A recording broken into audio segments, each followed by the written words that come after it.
తాపత్రయపడతా ఉన్నాడు. ముఖ్యంగా చాలా సందర్భాల్లో తెలుగుదేశం పార్టీకి చెందిన నాయకులు, కూటమి నాయకులు అంటూ ఉంటారు 11 సీట్లే వచ్చాయి, 11 సీట్లే వచ్చాయని.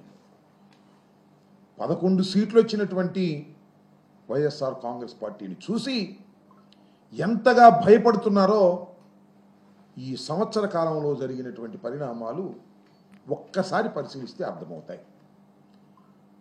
సోషల్ మీడియా వర్కర్స్ని అరెస్ట్ చేశారు, నెలల తరబడి జైల్లో పెట్టే కార్యక్రమం చేశారు. వైఎస్ఆర్ కాంగ్రెస్ పార్టీకి సంబంధించినటువంటి మాజీ శాసనసభ్యుల్ని అరెస్ట్ చేసే కార్యక్రమాలు చేశారు. కొంతమంది యాంటిసిపేటరీ బెయిల్స్ తెచ్చుకున్నారు, ఇంకా కొంతమంది యాంటిసిపేటరీ బెయిల్స్ కోసం ట్రై చేస్తున్నటువంటి సందర్భం.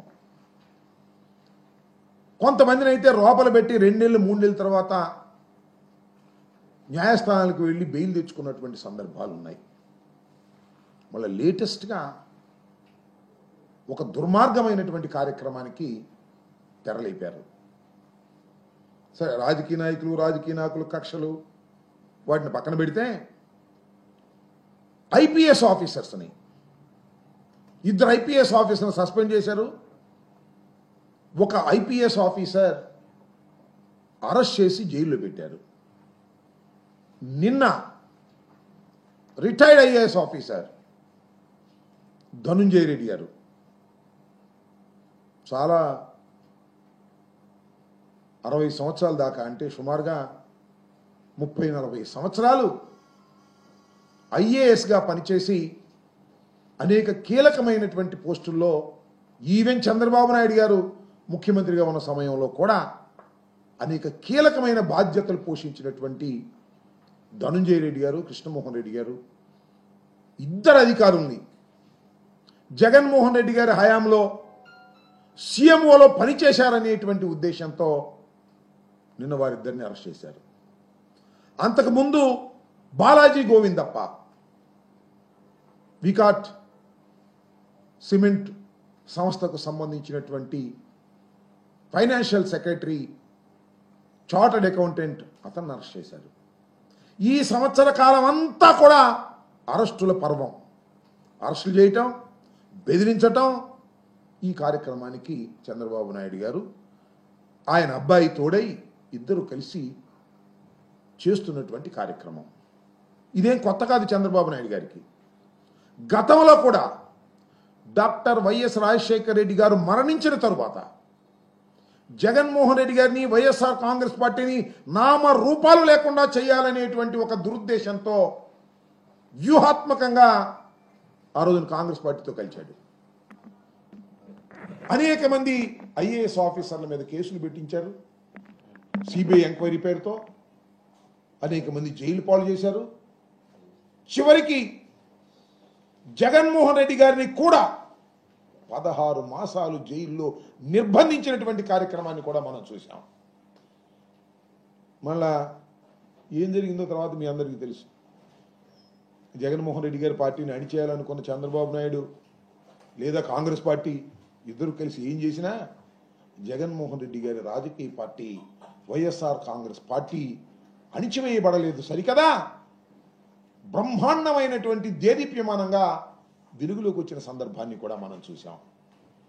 ఏ పార్టీ అయితే కాంగ్రెస్ పార్టీ కలిసిందో చంద్రబాబు నాయుడుతో, ఆ కాంగ్రెస్ పార్టీ నామరూపాలు లేకుండా పోయింది తప్ప వైఎస్ఆర్ కాంగ్రెస్ పార్టీకి కించిత్తు కూడా నష్టం జరిగినటువంటి పరిస్థితి మనం చూసాం. ఇవాళ కూడా మళ్ళీ రిపీట్. చంద్రబాబు నాయుడు గారు వైఎస్ఆర్ కాంగ్రెస్ పార్టీని భయపెట్టాలనే ఉద్దేశంతో అధికారుల మీద కూడా ఇవాళ కేసులు పెట్టి అరెస్ట్ చేసేటటువంటి కార్యక్రమం చేస్తున్నారు. సరే, వీ విల్ ఫైట్ అవుట్, లీగల్గా ఫైట్ చేస్తాం. కొన్ని సందర్భాల్లో సుప్రీంకోర్టు కొంతమందికి రిలీఫ్ ఇచ్చింది.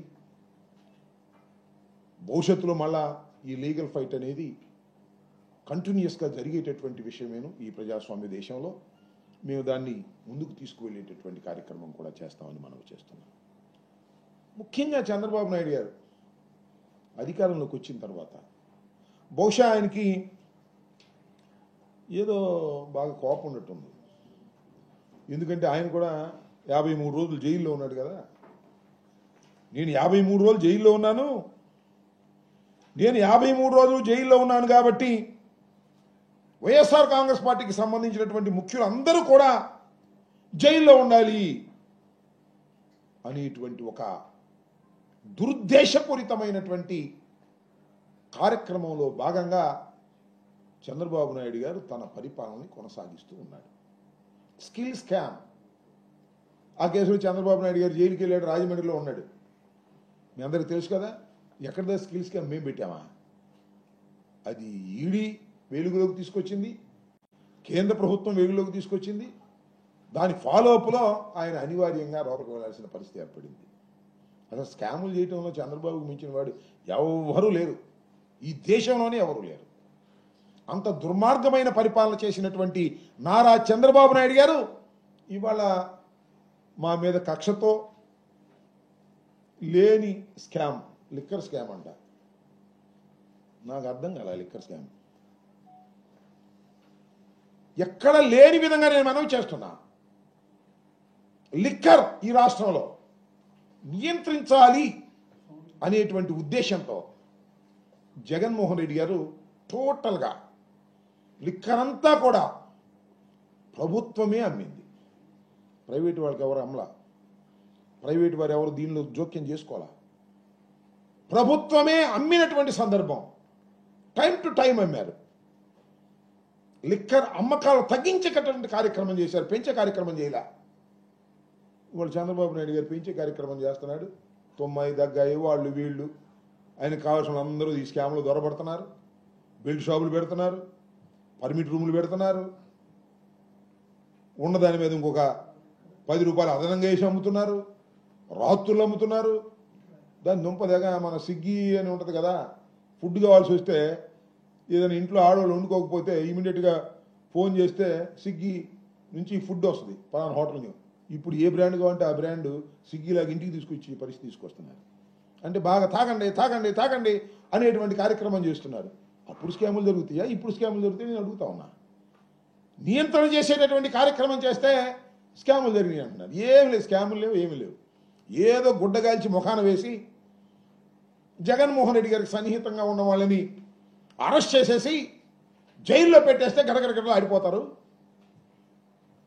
అని భ్రమిస్తున్నాడు చంద్రబాబు నాయుడు గారు. వాళ్ళ అబ్బాయి పులి మీద స్వారీ చేస్తున్నాడు చంద్రబాబు నాయుడు గారు వాళ్ళ అబ్బాయి. పులి స్వారీ ఆగిపోతుంది, నేను ఎప్పుడోసారి టక్కన ఆ పులే మిమ్మల్ని తింటది, గుర్తుపెట్టుకోమని మనవి చేస్తున్నాను. ఒక దుర్మార్గమైనటువంటి కార్యక్రమాన్ని ఇవాళ రాష్ట్రంలో మీరు ప్రారంభించారు. ఎక్కడ చూసినా పేపర్ చూసినా ఏముండాలంటే వాడరస్టు వీడరస్టు, వాళ్ళకు బెయిల్ రాలేదు వీళ్ళకి బెయిల్ వచ్చింది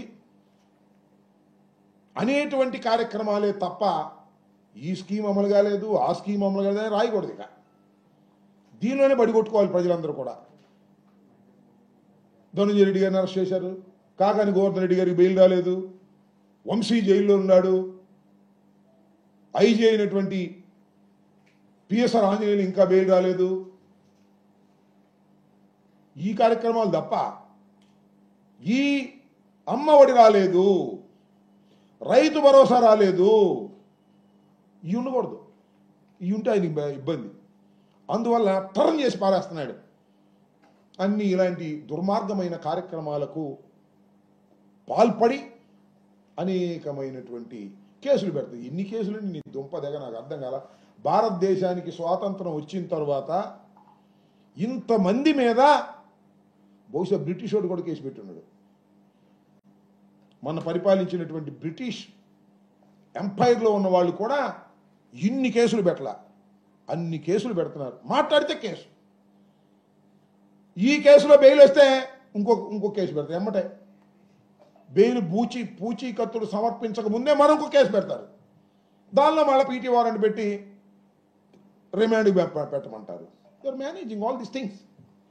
పోలీస్ వ్యవస్థను గుప్పిట్లో పెట్టుకొని ఇలాంటి దుర్మార్గమైనటువంటి కార్యక్రమాలు ఇవాళ చేస్తున్నారు.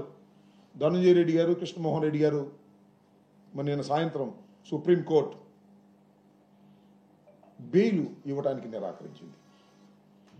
ఎందుకంటే ఏదో కేసు పెట్టారు కదా, దాని మీద ఎంక్వైరీ జరుగుతూ ఉంది కదా, ఈ దశలో సుప్రీంకోర్టు మేము దీనిలో ఇన్వాల్వ్ కావని చెప్పారు. ఇంకా గత్యంతరం ఏముంది? సుప్రీంకోర్టులో కూడా యాంటిసిపేటరీ బెయిల్ రానప్పుడు అరెస్టుకు సిద్ధపడ్డారు, అరెస్ట్ అయ్యారు.